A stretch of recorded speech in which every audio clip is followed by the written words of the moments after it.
ኢትዮጵያ በቀጠናው አስገራሚ ነገሮችን መስራቷን ቀጥላለች። እንደዚሁም የጠላቶች ኢትዮጵያ ላይ የተደመሙ መቀጠልም ቀጥሏል። በሌላ በኩል ግብጽ አዲስ ማስፈራሪያና ዛቻንም ሰንዝራለች። ትላንትና ከቢቢሲ ጋር ቆይታ ያደረጉት የግብጽ የውጭ ጉዳይ ሚኒስተር ባድር አብዱለቲ ግብጽ ኢትዮጵያ ላይ ጦርነት ልታውጅ ትችላለች ወይ በሚል በጋዜጠኛው ለቀረበላቸው ጥያቄ ዓለም አቀፉ ሕግ ማለትም የተመድ ኮንቬንሽንና ቻርተር የተበደለ አገር ራሱን ለመከላከል እርምጃ እንዲወስድ ይፈቅዳል ሲሉ በደፈናው ግብጽ ኢትዮጵያ ላይ እርምጃ ልትወስድ እንደምትችል ያመላከቱበትንና የተለያየ ትንተና ሐሳብ እንዲሰጥበት ክፍት የሆነ ሐሳብ ሰንዝረው ቃለ መጠይቃቸውን አጠናቀዋል። ታዲያ ዛሬ የወጡ መረጃዎች ደግሞ ተመልሳ ግብጽ ራሷ በፕሬዝዳንት አብዱል ፈታህ አልሲሲ በኩል ኢትዮጵያ ላይ ጦርነት የመክፈት ወይም የኃይል እርምጃንና አማራጭን የመጠቀም አስፈላጊነት እንደሌለው ጠቁመዋል። ይህ ጉዳይ በእርግጥም በርካቶችን እያነጋገረ ከመሆኑም በላይ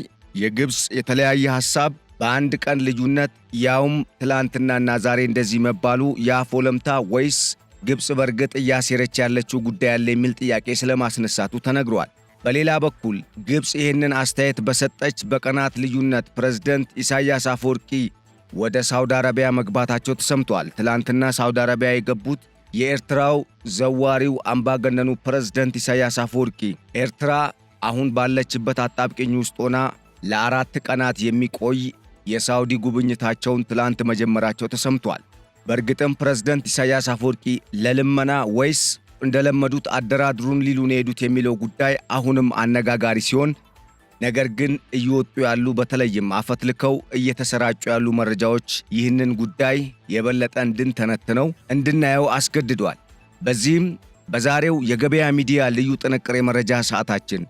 ከላይ የጠቀስናቸውን ጉዳዮች አሁን ካለው ተጨባጭ ቀጠናዊ ሁኔታ ጋር በማጣመር የዓለም አቀፉ የአቶሚክ ኢነርጂ ዋና ዳይሬክተር ራፋኤል ማሪያኖ ጌሮሲ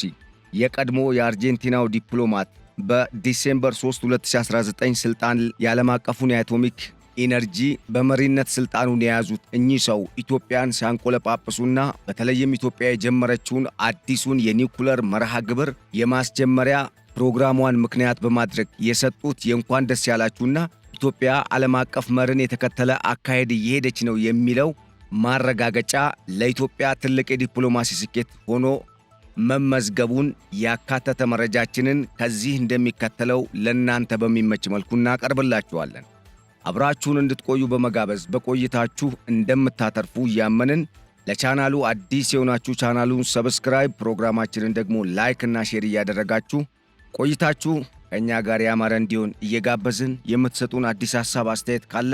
እንዲሁ በሐሳብ መስጫ ሳጥኑ በኩል እንድታጋሩን እየጋበዝን በቀጥታ ወደ መረጃው አመራን።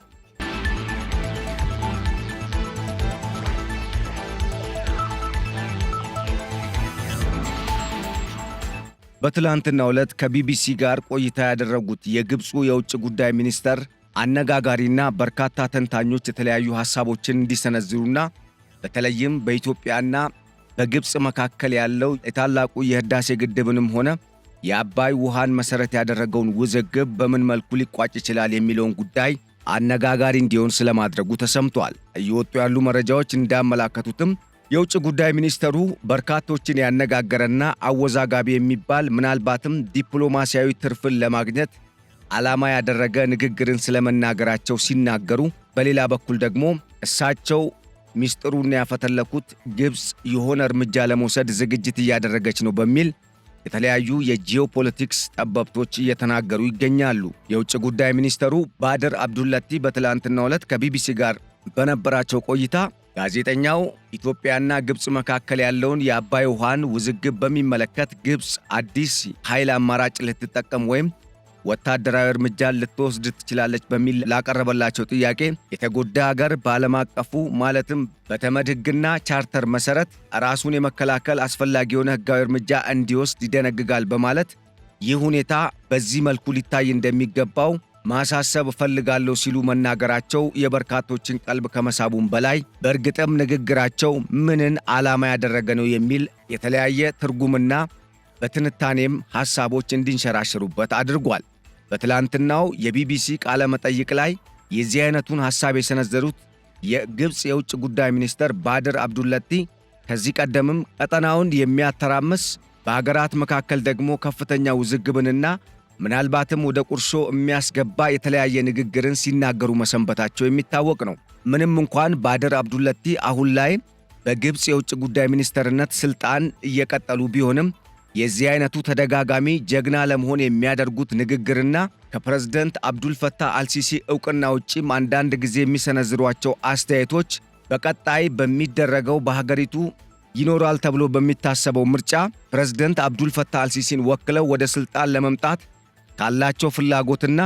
በተለይም በቀጠናው ለመታወቅ ካላቸው ጉጉት የተነሳ እንደሆነም ተንታኞች እየተናገሩ ነው። ይህ ሁኔታ አንድ ሰው ሰልፍ አክቹዋላይዜሽን ደረጃ ላይ ለመድረስ የሚያደርገው ጥረት ነው። ይሁንና ግን ይህ ትክክለኛው መንገድ አይደለም በማለት አሁን ላይ የግብፅ የውጭ ጉዳይ ሚኒስተር እየሰጡት ያለው አስተያየት ፕሬዝዳንት አብዱልፈታህ አልሲሲ ባለፈው የሀገሪቱ ሕገ መንግሥት ሲሻሻል እስከ 2030 እንደ ፈረንጆቹ አቆጣጠር ስልጣን ላይ እንዲቆዩ መብት የተሰጣቸው ሲሆን ከ2030 በኋላ ግን አብዱልፈታህ አልሲሲ አገሪቱን የመምራት መብት ስለማይኖራቸው ወይም በሕገ መንግሥቱ መሠረት ፍቃድ ስለማይሰጣቸው ባድር አብዱለቲ አብዱልፈታህ አልሲሲን ከአሁኑ ለመተካት የሚያደርጉትን እንቅስቃሴ የሚያመላክትና በተለይም ይህ ንግግር በግብፃውያን ዘንድ እኚህ የውጭ ጉዳይ ሚኒስተር ጀግናና አገር ወዳድ ናቸው እንዲባሉ የሚያደርግ እንደሆነም ተነስቷል። በዚህም ይህንን ዕውቅናና በተለይም የሕዝቡን ፍላጎት አሟላለሁ በሚል የሕዝቡን ልብ ለመግዛት በተደጋጋሚ የማይደረጉና በሬ ወለድ የሆኑ ንግግሮችንና የተለያዩ ሐሳቦችን በመሰንዘር ቀጠናውን ወደ ቀውስ ለመክተትና ባላቸው ኃላፊነትን በመጠቀም የንግግር የውዝግብ ማዕከል ለመሆን ወይም አጀንዳ ለመሆን እየፈጠሩት ያለው ጸባጫሪ አዲስ አጀንዳ እንጂ ምናልባትም ግብፅ ከኢትዮጵያ ጋር አይደለም ጦርነት ለድርድርም ተመልሳ የምትቀርብበት ዕድል እየተመናመነ ስለሚሄዱም በርካቶች እየተናገሩ ነው።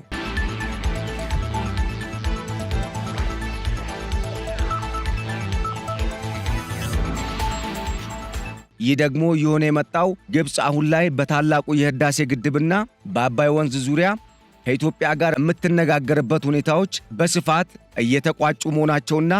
ጉዳዩን ሶስተኛ ወገን የሚባሉት እንደ አሜሪካና ራሽያን የመሰሉ ልዕለ ኃያላን አገራት እየገቡበት የመሆናቸው ጉዳይ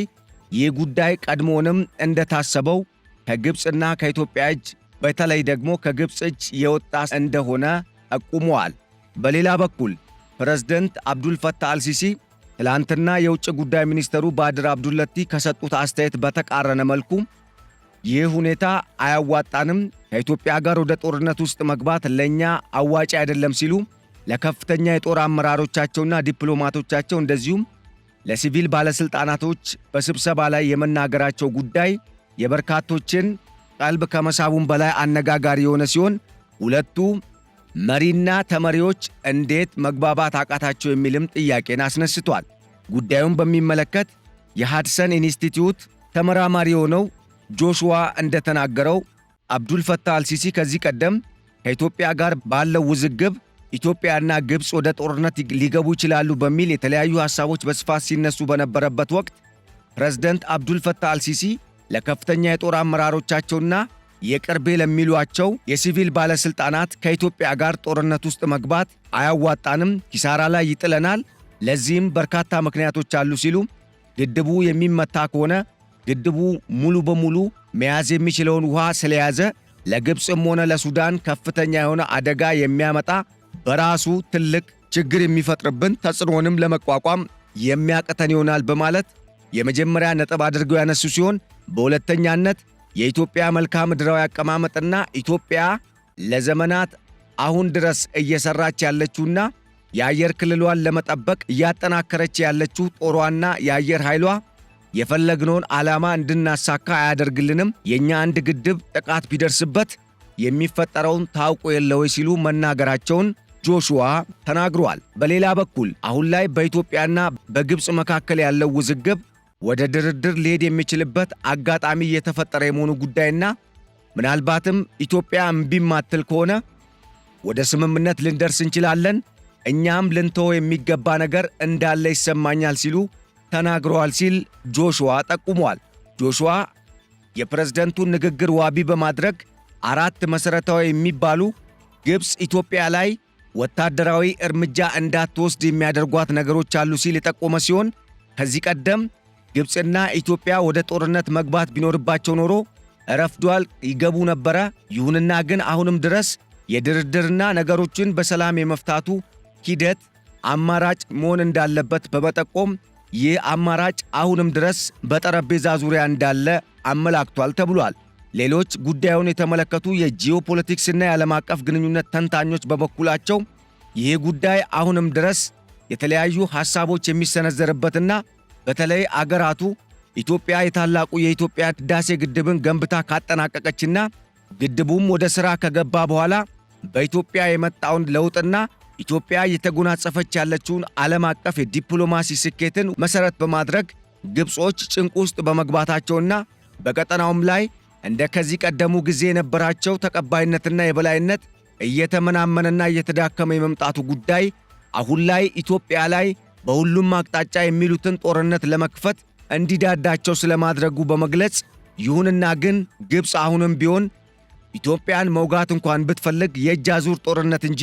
ቀጥተኛ ጦርነት ላትከፍት የምትችልባቸው በርካታ ምክንያቶች አሉ ሲሉም ተናግረዋል።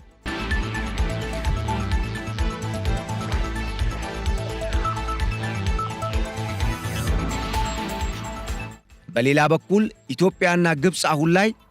ልክ በኢትዮጵያና በኤርትራ መካከል እንዳለ የቃላት ጦርነት እየተወራወሩ ሲሆን ይሁንና ግን በኢትዮጵያ መንግሥት በኩል አሁንም ድረስ በጉዳዩ ላይ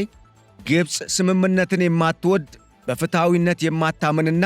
ለዓለም አቀፍ ሕግና መርህ ተገዢ እንዳልሆነች ያረጋገጡና የዓለም አቀፉ ማኅበረሰብም ጉዳዩን በአንክሮ እንዲመለከተው የሚያደርጉ መግለጫዎችን እየሰጠ ስለመሆኑ ከሰሞኑ የኢትዮጵያ የውጭ ጉዳይ ሚኒስትር ዶክተር ጌዲዮን ጢሞቴዎስ ግብፅን በሚመለከት በሰጡት መግለጫ ማመላከቱ የሚታወስ ነው። ታዲያ አሁን ላይ ሁለቱ አገራት በዚህ መልኩ የሚቀጥል ጡዘት ውስጥ ከገቡ ነገሩ ወዴት ሊያመራ ይችላል የሚለው ጉዳይ የበርካቶች መነጋገሪያ ሲሆን በኢትዮጵያ በኩል ኢትዮጵያ ነገሩን ሳታቃልልም ሳታካብድም በመካከል ሆና እየመራችው እንደሆነ በማመላከት ኢትዮጵያ እየሄደችበት ያለው መንገድ የበርካቶችን አገራት ቀልብ የሳበ እንደዚሁም ተቀባይነት ያገኘ ነው በማለት ከሰሞኑ እንኳን የዶናልድ ትራምፕ አስተዳደር በግብፅና በኢትዮጵያ መካከል ያለውን ውዝግብ ለመፍታት የተዘጋጀው አንድም ኢትዮጵያ በቀጠናው እያሳየች ያለችውን ሁለንተናዊ እድገትና ዲፕሎማሲያዊ ስኬት ሲሆን በሌላ በኩል ደግሞ ኢትዮጵያ የምታቀርበው ሐሳብ አሜሪካ ከምታስበው ጋር የሚጣጣምና ፍትሐዊነትን መሠረት ያደረገ የመሆኑ ጉዳይ ለአሜሪካ ብሔራዊ ጥቅምም የተመቸ መሆኑ ደግሞ ነገሩ ኢትዮጵያ ወደ ድርድር መጥታ በሰላማዊ መንገድ በፍትሐዊነት ግብፅ ከነበራትና አሁንም ድረስ ሊጠበቅልኝ ይገባል ስትል ከነበረው የቅኝ ግዛት ፍትሐዊ ያልሆነ ታሪካዊ የውሃ መብት ተጠቃሚነት ጉዳይን ሊያስቀር የሚችል ወይም ደግሞ ሁለቱ አገራት ከሌሎች የናይል ተፋሰስ አገራት ጋር ተዳምረው በጋራ የሚወስኑበት አዲስ ዕድል ሊፈጠር የሚችልበት ዕድል ሊኖር እንደሚችል በማመላከት ላይ ናቸው። ያም ሆነ ይህ ግን ምን ሊሆንና ምን ሊፈጠር እንደሚችል ስለማይታወቅና በተለይም አሁን ላይ የዓለም አቀፉ ሁኔታ በየደቂቃውና በየጊዜው በየሰዓቱ እየተቀያየረ የመጣበት ወቅት ላይ ስላለን ኢትዮጵያ በሁሉም ዘርፍ ራሷን ማጠናከርና ኃይሏን አደራጅታ የመጠበቅና ቀጠናዋን በተጠንቀቅና በጥብቅ ክትትል ውስጥ መቆጣጠር እንደሚገባት ሊዘነጋ እንደማይገባ ተንታኞች ጠቁመዋል።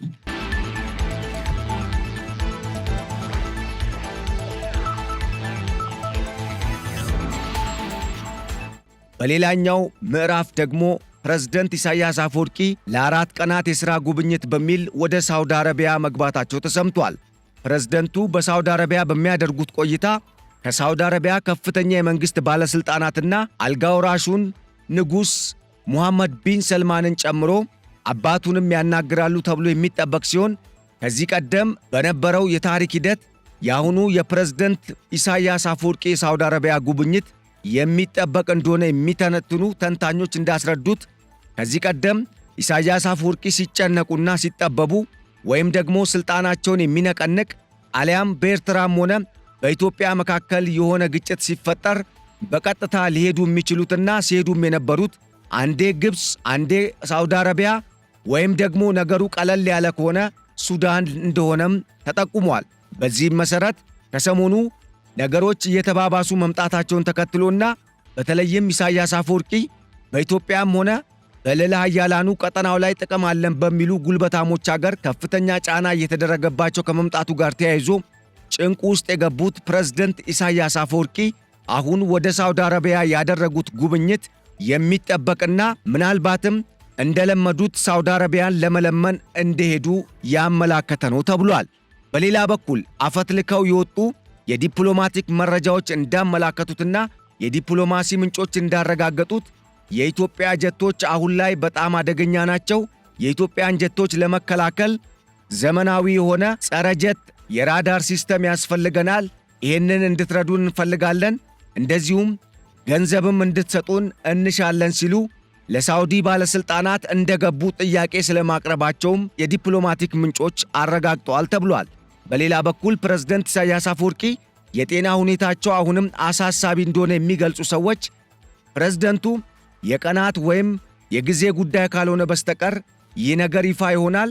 አሁንም ድረስ ግን ሕመም ውስጥ እንዳሉ መገንዘብ የሚቻል ነው ሲሉም በኢሳያስ የአሁኑ የሳውዲ ጉብኝት ዙሪያ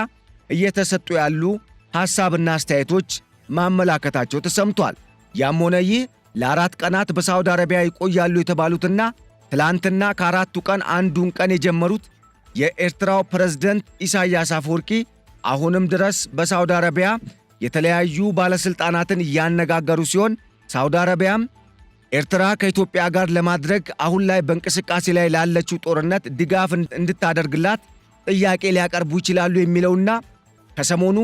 ኤርትራና ኢትዮጵያ ሊወያዩ ነው በሚል በተለይም የአሜሪካ መንግሥትና የሳውዲ አረቢያ መንግሥት ጉዳዩን በአደራዳሪነት ለመምራት መሰየማቸውን ተከትሎ የሳውዲ አረቢያው አልጋ ወራሽ ንጉሥ ሙሐመድ ቢን ሰልማን ፕሬዝደንት ኢሳያስ አፈወርቂን ውይይቱ ከመጀመሩ በፊት ከመንግሥታቸው ጋር ለማናገር ፈልገው ሊሆን እንደሚችልም የወጡ የትንተና መረጃዎች አመላክተዋል። በሌላ በኩል በሁለቱ አገራት ማለትም በኢትዮጵያና በኤርትራ መካከል አሁን ላይ እየጦፈና እየተባባሰ የመጣው የቃላት ጦርነት ሁለቱ አገራት ወደ ሆነ ግጭት ሊገቡ የሚችሉበት ዕድል እንዳይፈጠር ጥንቃቄ ሊደረግበት እንደሚገባ በማገናዘብ በተለይም ግብፅ የኤርትራና የኢትዮጵያን ጦርነት በእጅጉ የምትፈልግ አገር ከመሆኗ ጋር ተያይዞ አንድ ስህተት ቢሰራ ነገሮች ሊበላሹ ስለሚችሉ በሁለቱም አገራት መካከል የቃላት ጦርነቱን ረገብ ቢያደርጉ ምናልባትም በጠረጴዛ ዙሪያ ተቀምጠው ወደ ሰላም ሊመጡ የሚችሉበትና ሁለቱም አገራት በጋራ በትብብር ሊለሙ የሚችሉበት ዕድል ሰፊ እንደሆነ ሊያስተውሉና ሊያዩ ይገባል ሲሉ ነገሩን ማዕከል በመሆን ያዩ የዓለም አቀፍ ግንኙነትና የጂኦፖለቲክስ ተንታኞች መናገራቸው ተሰምቷል። አሁንም ድረስ በኢትዮጵያና በኤርትራ መካከል ባለው ውዝግብ የተለያዩ ምክረ ሐሳቦች እየተሰጡ ሲሆን በተለይም ሁለቱ አገራት ካላቸው ታሪካዊ ግንኙነት ወንድማማችነትና ከአንድ ውሃ የተቀዳ አንድ የዘር ሐረግ ያለው ሕዝብ እንደመሆናቸው መጠን ሰላምን ቀዳሚ ምርጫቸው ማድረጉ በእጅጉ የሚበጃቸው ሊሆን እንደሚችል የወጡ የትንተናና አጠቃላይ ጉዳዩን በሚመለከት በተሰጡ ምክረ ሐሳቦች ለመረዳት ተችሏል። በእርግጥም ይህ ምክረ ሐሳብ መሬት ላይ ያለውን ተጨባጭ ሁኔታ ያገናዘበ ከመሆኑም በላይ አሁን ላይ በኢትዮጵያና በኤርትራ ሕዝብ መካከል ያለው ሁኔታ ነገሩ ወደ ሰላም እንዲመጣ የሚያስገድድ እንደሆነ የሚጠቁሙ ባለሙያዎች እንደሚናገሩት ሁለቱ አገራት ከመልማትና በሰላም እርስ በርስ ከመተባበርና የጋራ ጠላቶቻቸውን ከላያቸው ላይ ከማንሳት በስተቀር ሌላ ዕጣ ፈንታ ወይም ዕድል እንደሌላቸው ሊገነዘቡ እንደሚገባ የሚያስረዳ ነውም ተብሏል።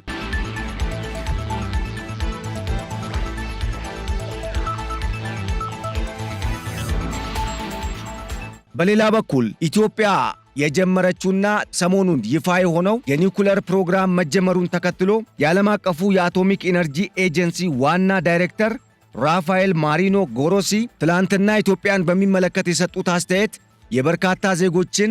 ልብ ያሞቀና አንጀት ያራሰ የተባለ ሲሆን በተለይም መንግሥት እየሄደበት ያለውን አካሄድ በእርግጥም ዓለም አቀፍ ሕግና መርሆችን የተከተለ እንደሆነ ያረጋገጠ ነው የተባለ ሲሆን ከምንም በላይ ኢትዮጵያ አሁን ላይ እየተጎናጸፈች ያለችውን ዲፕሎማሲያዊ ስኬትና እያደገ ያለውን ዓለም አቀፋዊ ቀጠናዊና በተለይም አህጉራዊ ተጽዕኖዋን ያመላከተ ነው ተብሏል። ዋና ዳይሬክተሩ ራፋኤል ማሪያኖ እንደገለጹትም ኢትዮጵያ አሁን ላይ ያስጀመረችው የኒውክለር መርሃ ግብር በሰላማዊ መንገድ ለሰላም ዓላማ የሚውል የተለያዩ የኃይል አገልግሎቶችን በአማራጭነት ለመስጠት የሚያስችልና እንደዚሁም እንደ ካንሰርና ራዲዮ ቴራፒ እንደዚሁም ሌሎች የሕክምና አገልግሎቶችንም ለማከናወን የሚረዳ እንደሆነ በማመላከት ኤጀንሲያቸው ኢትዮጵያን ለመርዳትና በተለይም በኒውክለር ግንባታ ሂደቱ ሁሉንም አይነት እርዳታ ለማድረግና በአጋርነትም ለመስራት ፈቃደኛ መሆኑንና አሁን ላይ ኢትዮጵያ እያደረገች ባለችው አጠቃላይ እንቅስቃሴ ደስተኛ ስለመሆኑ ዳይሬክተሩ ገልጸዋል። ይህ ለኢትዮጵያ ከፍተኛ የሆነ ዲፕሎማሲ ስኬት ነው የተባለ ሲሆን ከዚህ ቀደም ከወራት በፊት ኢትዮጵያን ጎብኝተው የነበሩት ዋና ዳይሬክተሩ ኢትዮጵያ በነበሩበት ጊዜ የተገነዘቡት ኢትዮጵያ ለልማት ያላት ፍላጎት ከፍተኛ እንደሆነና አሁንም ድረስ በተለያዩ ሴክተሮች እያደረገች ያለችው እንቅስቃሴ የሀገሪቱን መጻኢ ተስፋ መልካምና በእድገት በትልቁ የምትጠበቅ እንድትሆን ያደረጋት ስለመሆኑም ከዚህ ቀደም ከሰጡት አስተያየት መረዳት ተችሏል። ይህ አይነቱ ዓለም አቀፍ ኤጀንሲን የሚመሩ የተቋም ዳይሬክተሮች የሚሰጡት ኢትዮጵያን የማመስገንና ኢትዮጵያ አሁን ላይ እየሄደችበት ያለውን መንገድ ያረጋገጠ አስተያየት ለኢትዮጵያ በእርግጥም ትልቅ የሆነ የዲፕሎማሲ ስኬት ሲሆን ኢትዮጵያን ለሚቃወሙና ከኢትዮጵያ በተቃራኒ ለቆሙ ኃይሎች ደግሞ ስብራት እንደሆነም የወጡ የትንተና መረጃዎች አመላክቷል። ጉዳዩን በሚመለከት ኢትዮጵያ አሁን ላይ እየሰራች ያለችው በተለይም በኒውክለር ታዳሽ ኃይል ዘርፍ እያደረገች ያለችው እንቅስቃሴ የሀገሪቱ የቀጣይ የኃይል አቅርቦትን ለማጠናከርና ከውሃ በተጨማሪ ኢትዮጵያ በኒውክለር ኃይልም አማራጭ ኃይልን ጥቅም ላይ ለማዋል የምታደርገውን ጥረት ያገናዘበ ነው የተባለ ሲሆን የዓለም አቀፉ አቶሚክ ኢነርጂም የኒውክለር ኃይል ሲመረት የሚደረገውን ጥንቃቄና በተለይም ጉዳት እንዳያደርስ ለማድረግም ዋና ዳይሬክተሩ ተቋማቸው ለኢትዮጵያ አስፈላጊውን ድጋፍ ያደርጋል መባሉ ደግሞ ከመጀመሪያውም ኢትዮጵያ የምትሄድበት መንገድ ትክክል ነው ሲል ያረጋገጠ ነው ተብሏል። በዚህ መልኩ የሚቀጥለው የኢትዮጵያ እድገት በቀጣዮቹ 10 እና 15 ዓመታት ትልቅ የሆነ ውጤትን ሊያስመዘግብ እንደሚችል የሚጠቁሙ ኢኮኖሚስቶች እንደሚገልጹት ደግሞ ኢትዮጵያ አሁን ላይ በኒውክለር ኢነርጂ ማምረት ሥራ ውስጥ መሳተፏ ለቀጣዩ የኃይል ማማና በቀጠናው የስበት ማዕከል ለመሆን እንደዚሁም የተለያዩ ዓለም አቀፍ ኢንቨስትመንቶችን ለመሳብ ከፍተኛ የሆነ ጥቅምን እንደሚሰጣት በመግለጽ ይህ ኢትዮጵያ አሁን እያደረገች ባለው ኢኮኖሚ ላይ የሚጨመር ከሆነ በእርግጥም የኢትዮጵያ ኢኮኖሚ በአፍሪካ ከሚገኙ ከአራቱ ቀዳሚው በመሆን በቀጣዮቹ እስከ 2030 መንግሥት የኢትዮጵያ ኢኮኖሚ የአፍሪካ አንደኛ ኢኮኖሚ ይሆናል ያለውን ዕቅድ ሊያሳካ የሚችልበት ዕድል ከፍተኛ ሊሆን እንደሚችል ጠቁመዋል ተብሏል።